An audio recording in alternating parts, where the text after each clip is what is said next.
یہ دنیا نے مانا ہے. World economic forum, world health organization.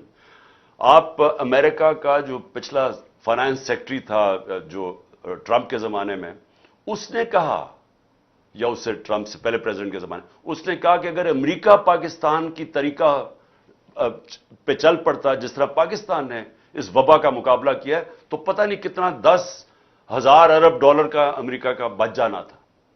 سو ہم اپنی بات نہیں کر رہے, دنیا نے اکنالج کیا, ہمارا جو احساس پروگرام دنیا نے اکنالج کیا کہ جس طرح ہم نے اپنے لوگوں کو بچایا, جو کیونکہ کرونا کے لاک ڈاؤن سے نچلا طبقہ پس گیا, غربت ساری دنیا میں بڑھ گئی, تو پاکستان کی مثال دی جاتی تھی جس طرح ہم نے احساس پروگرام سے, اور اپنے پھر اسٹیٹ بینک نے بھی کیسے ہم نے اپنی انڈسٹری کو بچایا, اپنے لوگوں کو بچایا. تو یہ تو دنیا نے اکنالج کیا ہے. اب ہمیں ہٹایا جاتا ہے. ہر چیز ریکارڈ پہ تھی, ایکسپورٹس, ریمیٹنسز یعنی آمدنی, ڈالر کی آمدنی ریکارڈ پہ تھی, ہمارے ٹیکس کلیکشن ریکارڈ تھا, ہماری انڈسٹری 17 سال کے بعد 10% پہ لارج سکیل مینوفیکچرنگ آگے بڑھ رہی تھی. روزگار, یعنی ورلڈ بینک نے کہا کہ سارے بر صغیر میں جدھر سب سے زیادہ روزگار کرونا کے دور اور اس کے بعد دیا گیا وہ پاکستان تھا, ورلڈ بینک کی فگرز ہیں.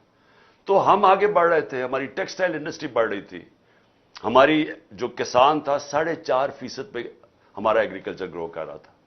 تو جب اس نے جناب جنرل باجوہ صاحب نے فیصلہ کیا کہ اب اس کو حکومت کو گرا دینا چاہیے, اور اصل میں جو ان کی بڑی پسندیدہ شہباز شریف کو وہ لے آیا.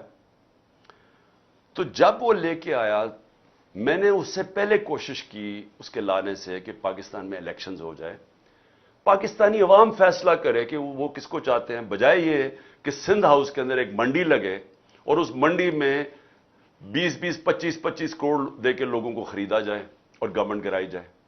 اور جو پھر جنرل باجوہ نے جو استعمال کیا اپنی ایجنسیز کو, جو ہمارے جو تھے ایلائز ایم کیو ایم اور باپ پارٹی, ان کو ہمارے سے علیحدہ کیا گیا. وہ تو ساروں کو پتہ اس چیز کا. لیکن ہوا کیا پاکستان میں اس لیے کہہ رہا ہوں کہ میں نے تب تجویز کی کہ الیکشنز کروائے جائیں. یہی سپریم کورٹ کے ججز کو, جن کو برا بھلا یہ نون لیگ کہہ رہی ہے اور ان کی نیچے گر کے ان کے خاندانوں کے اوپر جو گند اچھال رہی ہے, اسی سپریم کورٹ نے تب سو موٹو ایکشن لے کے ہماری گورنمنٹس انہوں نے بحال نہیں, الیکشنز انہوں نے مسترد کر دیے, اور انہوں نے ان کو شہباز شریف کو بحال کروا دیا. مجھے تکلیف ہوئی, 12 بجے عدالتیں کھلنے کی مجھے تکلیف ہوئی, بہت ہوئی. لیکن ایک دفعہ بتائیں کہ میں نے سپریم کورٹ کی ججز کی کسی کی تنقید کی ہو, ہم نے قبول کر لیا فیصلہ. لیکن یہ دیکھ لیں کہ اس کے بعد ہوا کیا پاکستان سے. اب 1 سال ہو گیا ہے, اب سب کے پاس اب 1 سال کا ریکارڈ آ گیا. میں تب بھی کہتا گیا, بار بار میں کہتا گیا کہ دیکھیں یہ لوگ نہیں سنبھال سکیں گے, کیونکہ میں ان کو 40 سال سے جانتا ہوں. میں نے دیکھا ہے ان کو, پاکستان کو, پہلے ہمارے ساتھ ہمارے ہندوستان آگے نکلا 90 کی دہائی میں, بنگلہ دیش آگے نکل گیا پاکستان سے. یہ کوئی تصور نہیں کر سکتا تھا, ہماری طرح کے لوگ جنہوں نے پاکستان, ایسٹ پاکستان کو علیحدہ ہوتے دیکھا, کوئی تصور نہیں کر سکتا تھا کہ بنگلہ دیش پاکستان سے آگے نکل جائے گا. یہاں ہمیشہ یہ کہا جاتا تھا کہ ہمارے اوپر بہت بڑا بوجھ بنا ہوا ہے ایسٹ پاکستان, وہاں ہمیں ان کو بوجھ اٹھانا پڑتا ہے. یہ عام یہاں باتیں ہوتی تھی. یہ سب سے زیادہ غربت بنگلہ دیش میں, اور یہ ہوا کہ بنگلہ دیش بھی 90 کی دہائی میں آگے نکل گیا جب سے یہ 2 خاندان آئے ہیں. ان کی دولت میں اضافہ ہونا شروع ہو گیا, ان کی بار پراپرٹیز بڑھنی شروع ہو گئی, قوم پیچھے جانا شروع ہو گئی. تو میں تب سے, جب میں نے اس جنرل باجوہ کو سمجھایا بھی کہ یہ نہیں سنبھال سکیں گے, گورنمنٹ نہ گرانا, اور پھر اپنے فائنانس منسٹر کو بھیجا, میں نے کہا آپ بھی سمجھائیں. وہ 2 گھنٹے بیٹھا رہا کہ ان سے سنبھالا نہیں جائے گا. اب سال کے بعد ہوا کیا, الیکشن انہوں نے نہیں کروائے. ہم کہتے رہے کہ ایک ہی طریقہ ہے کہ الیکشنز کروائیں. کیوں الیکشن کروائیں؟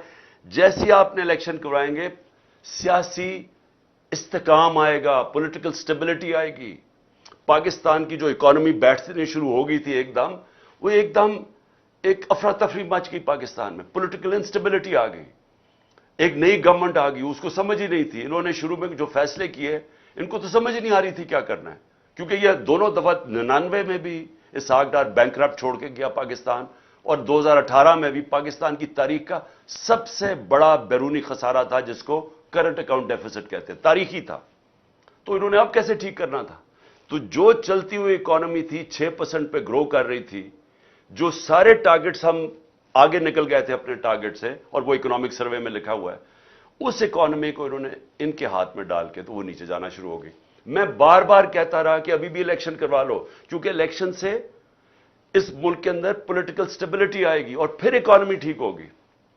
میرے اوپر ہر قسم کے الزامات لگائے گئے. ایک میں نے انٹرویو دیا, میں نے کہا ہم ڈیفالٹ کرنے چلے جائیں گے اگر ابھی نہ انہوں نے کچھ کیا. انہوں نے کہا اس کے اوپر غداری کا پرچہ کرو. تو غداری کے خیر تو پرچے ہو چکے ہیں میرے اوپر. ایک توہین ڈرٹی ہیری کی وجہ سے میرے اوپر غداری کا پرچہ ہو گیا کہ میں نے پاکستان سے غداری کر لی ہے. تو ہوا کیا, ہم الیکشنز کرتے رہے. انہوں نے آخر میں کہا کہ جی اگر آپ کو الیکشنز چاہیے تو آپ اپنی گورنمنٹس کرا دیں, اپنی گورنمنٹس ڈیزالو کر دیں. میں یہ چاہتا ہوں آپ ذرا یہ منافقت دیکھیں جو ہوئی ہے میرے سے اور پاکستان سے. آئین کے اندر بڑا واضح تھا کہ جب بھی اسمبلی ڈیزالو کی جاتی ہے تو 90 دن کے اندر الیکشن ہونا ہے. یہ میں آپ کو واضح کر دوں, کوئی پاکستان کا قانون دان, لائر, جج سب اس چیز پہ متفق ہیں کہ جیسی اسمبلی آپ کی ڈیزالو ہوتی ہے 90 دن میں الیکشن ہونا ہے. ایک پاکستان کے وکیل نے اس کے خلاف ابھی تک بات نہیں کی. کسی سپریم کورٹ کے جج 15 کے 15 جج کسی نے یہ نہیں کہا کہ 90 دن سے آگے الیکشن جانا چاہیے, کیونکہ آئین ہے اور یہ سب سے بڑا فنڈامنٹل رائٹ ہے. فنڈامنٹل رائٹ جو بنیادی حقوق ہوتے ہیں ان میں سے جو سب سے امپورٹنٹ ہے وہ ہے رائٹ ٹو ووٹ, کہ میں اپنی ووٹ سے اپنے ملک کے اندر فیصلہ کروں کون سی حکومت آئے گی. یہ میرا بنیادی حق ہے, سب سے باقی حقوق میں سے نمبر 1 پہ یہ ہے. تو جب ہم نے اپنی گورنمنٹس تحلیل کی تو میں پہلے ذرا یہ ان کے کامنٹ سن لیں آپ, کہ جب میں یہ کہہ رہا تھا تو ہمیں بار بار انہوں نے طنز کیا کہ اگر الیکشن چاہتے ہیں تو آپ اپنی حکومت ڈیزالو کر دیں. تو یہ ذرا پہلے آپ دیکھ لیں خود ہی کہ انہوں نے کیا کہا تھا. تو توڑیں پنجاب اسمبلی, توڑیں کے پی کے اسمبلی اور چلے جائیں الیکشن میں. میں انہیں گارنٹی دیتا ہوں, ان کو انشور کرتا ہوں کے پی کے اور پنجاب اسمبلی توڑ دیں. میں انہیں کہتا ہوں کہ دیر ول بی نو ضمنی الیکشن. ایسی صورت میں جنرل الیکشن ہوگا. خیبر پختونخوا اور پنجاب کی حکومتوں کو ڈیزالو کر دیں, وہاں تو آپ کی حکومتیں ہیں, آپ ڈیزالو کر دیں تو آپ یقیناً انتخابات کے مطالبے کے حق میں ایک قدم آگے بڑھیں گے. پنجاب کی اسمبلیاں تحلیل کر دی جائیں اور کے پی کی اسمبلیاں تحلیل کر دی جائیں تو خود بخود ہم الیکشن کی طرف چلے جائیں گے. اگر عمران خان کو واقعی شوق ہے الیکشن کروانے کا, ان کے تو بہت آسان طریقہ ہے. خیبر پختونخوا اسمبلی, پنجاب اسمبلی, کشمیر کی اسمبلی, گلگت بلتستان کی اسمبلی توڑ دیں, آج الیکشن ہے. اگر آپ الیکشن چاہتے ہیں تو پھر دھرنے کی کیا ضرورت ہے؟ توڑیں کے پی کی حکومت, توڑیں پنجاب کی اسمبلی, توڑیں جی بی کی اسمبلی, توڑیں اے جے کے کی اسمبلی, ختم بات. تو توڑیں.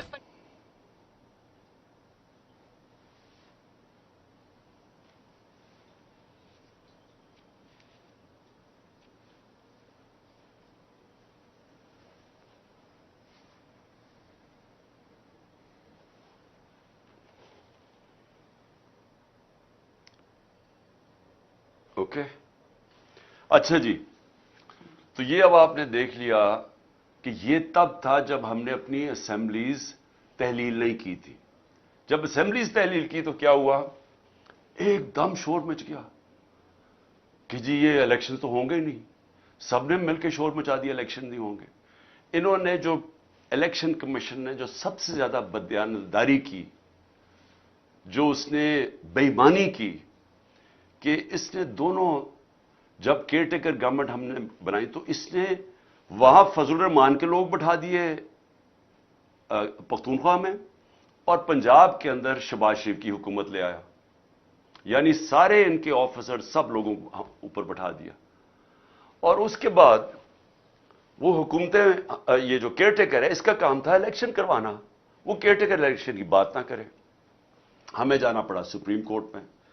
سپریم کورٹ کا واحد ادارہ کا کام ہے کہ تشریح کرے آئین کی.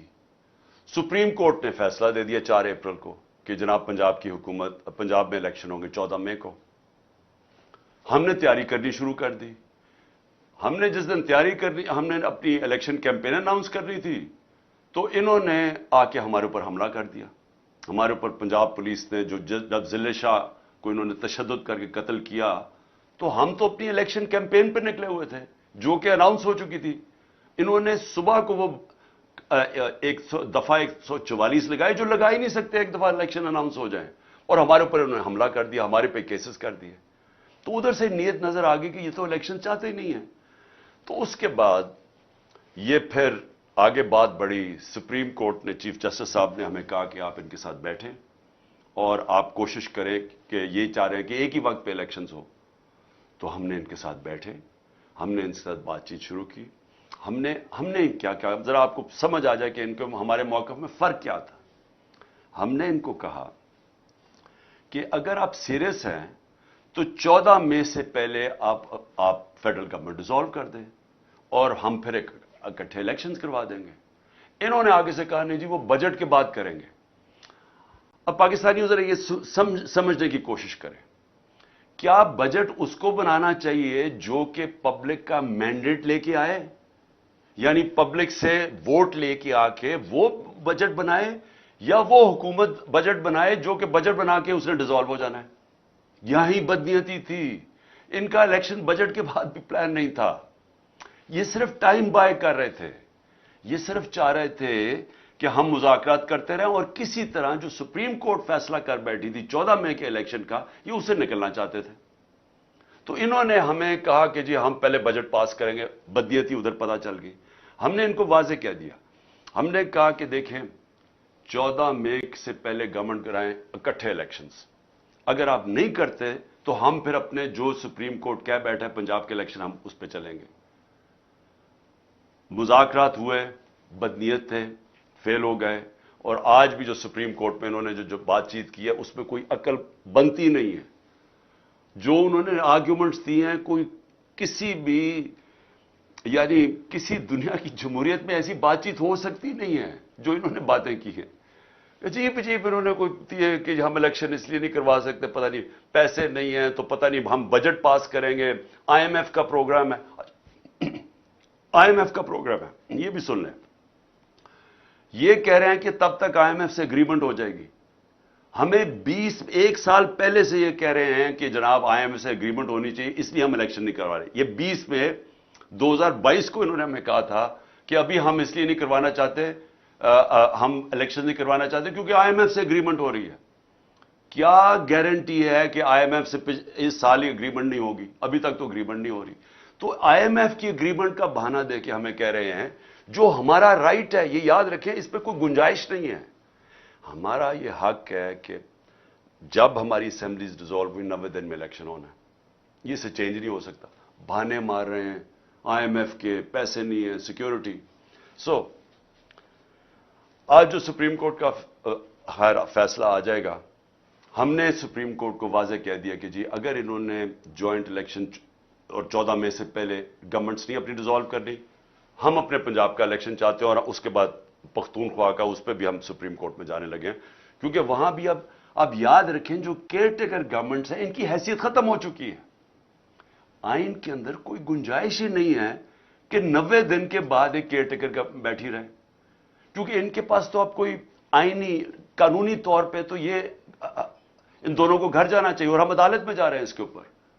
کیونکہ یہ انہوں نے اپنے لوگ بٹھا کے, یعنی وہ لوگ جو کہ نون لیگ کی گورنمنٹ پنجاب میں آ گئی ہے, الیکشن کے ذریعے نہیں, صرف اپوائنٹ کیے گئے ہیں ایک الیکشن کمشنر جو ان کے ساتھ ملا ہوا ہے نون لیگ کے ساتھ اور یہ پی ڈی ایم کے ساتھ. اب اس کی گورنمنٹ یہاں بیٹھ کے, فضل الرحمان کی وہاں بیٹھ کے کے پی میں, اور یہ کہہ رہے ہیں کہ ہم اکتوبر تک یہ بیٹھے رہیں گے. تو سب سے پہلے تو پنجاب اور پختونخوا کے لوگوں کا یہ حق ہے جو ان کو پاکستان کا آئین یہ حق دیتا ہے کہ وہ اپنے ریپرزینٹیوز یعنی اپنے نمائندوں کے ذریعے حکومت ہوگی, ان کے نمائندوں کے ذریعے.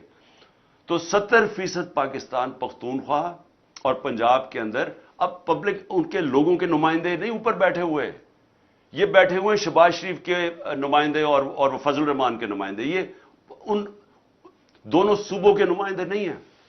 لہذا پہلے تو یہ گورنمنٹس ختم ہو گئی.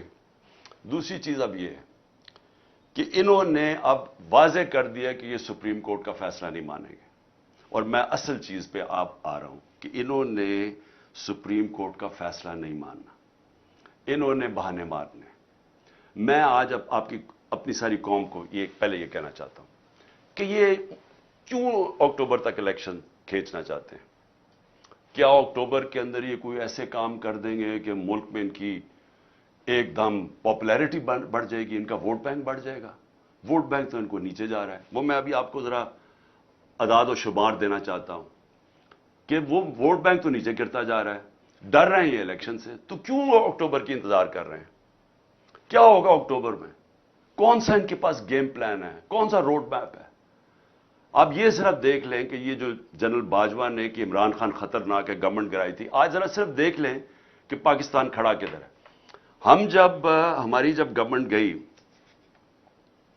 تو جس کو کہتے ہیں جو انفلیشن, جو مہنگائی ہے, اس کے دو چیزیں ہوتی ہیں. ایک ہوتا ہے سی پی آئی جو کہ اوور آل انفلیشن ہوتی ہے, جس کو کہتے ہیں کنزیومر پرائس انڈیکس, اور دوسرا ہوتا ہے سینسٹیو پرائس انڈیکس جو ہوتے ہیں گھر کے چیزیں خریدنے والی, جو کہ عام ایک گھر جس کے اوپر گزارا کرتا ہے, یعنی کھانے پینے کی چیزیں, اس کو سینسٹیو پرائس انڈیکس کہتے ہیں. تو یہ دو ذرا سمجھ لیں کہ ہم جب گئے تھے جو انفلیشن تھی وہ 12.5 تھی, جس کے اوپر انہوں نے سارے ملک مہنگائی مارچ بھی کی اور صرف آئے یہ تھے کہ مہنگائی کم کرنے کے لیے. آج پاکستان میں 36.4% پہ پہنچ گئی ہے سی پی آئی, 3 گنا زیادہ ہو گئی ہے. آج جو پاکستان کے اندر انفلیشن ہے, یہ اس ملک کی تاریخ میں اتنی مہنگائی نہیں ہوئی. اور جو سینسٹیو پرائس انڈیکس ہے وہ 48.4% پہ پہنچ گئی ہے, تقریباً 50% پہ پہنچ گئی ہے.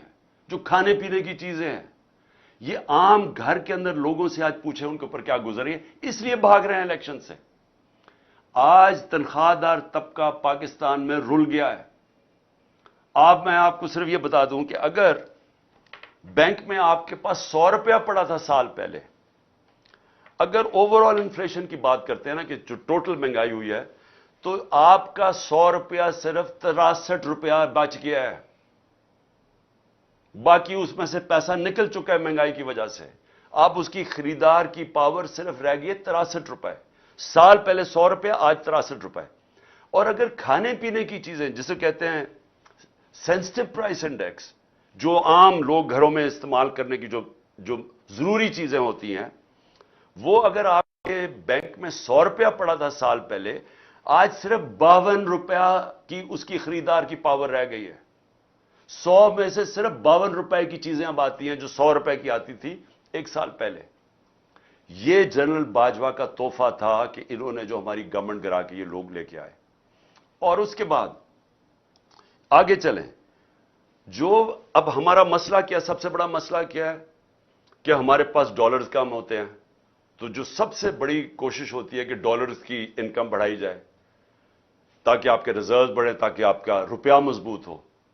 تو جب ہمیں انہوں نے گرایا تھا تو ریکارڈ ڈالرز آ رہے تھے پاکستان میں, یعنی ہمارا جو ریمیٹنسز تھیں جو پاکستانی بھیجتے تھے وہ 31 ارب ڈالر تھی, اور جو ایکسپورٹس تھیں وہ 33 ارب ڈالر پہ پہنچ گئی تھی. ایک سال کے بعد, یعنی آپ کے پاس ڈالر ہمارے پاس آئیں گے تو ہم قرضے اپنی قسطیں واپس کریں گے نا, ہماری آمدنی میں اضافہ ہوگا تو اپنے جو قرضے چڑھے ہوئے ہیں ڈیفالٹ سے بچنے کے لیے. ایک سال کے اندر ایکسپورٹس جو گری ہیں اور جو ہماری ریمیٹنسز گری ہیں 5 ارب ڈالر کی گری ہیں. ایک سال میں کم ہو گئی ہماری آمدنی قرضہ واپس کرنے میں. جو آئی ایم ایف سے ہم کتنے پیسے مانگ رہے ہیں, 6 ارب ڈالر. تو ایک سال میں 5 ارب ڈالر تو یہاں کم ہو گئے ہماری آمدنی کے. تو پہلے آمدنی بھی کم ہو گئی ہے, ہماری انڈسٹری آدھی بند ہو چکی ہے. اس وقت حالات یہ ہیں کہ جو ہمارا ریونیو, جو ہم نے ریکارڈ پیسے اکٹھے کیے تھے ٹیکس میں, پچھلے مہینے 100 ارب روپیہ ٹیکس کم اکٹھا ہوا ہے, یعنی آمدنی بھی گر رہی ہے, یعنی ملک کو چلانے کے لیے بھی آمدنی گر رہی ہے. جو باہر سے ہمارے ڈالرز آتے تھے وہ بھی 5 ارب ڈالر ایک سال میں کم ہو گئے. اور آگے گیم پلان کیا ہے؟ میں پھر سے پوچھتا ہوں کہ مجھے اگر یہی کوئی بتا دے, اگر یہ کہنا جی کہ ہم اس لیے اکتوبر کے لیے تک انتظار کرنا چاہتے ہیں الیکشنز کا کیونکہ اکتوبر تک ہمارا یہ پلان ہے, اس سے ملک بہتر ہو جائے گا, میں یہ بھی اس کے لیے بھی ماننے کے لیے تیار ہوں.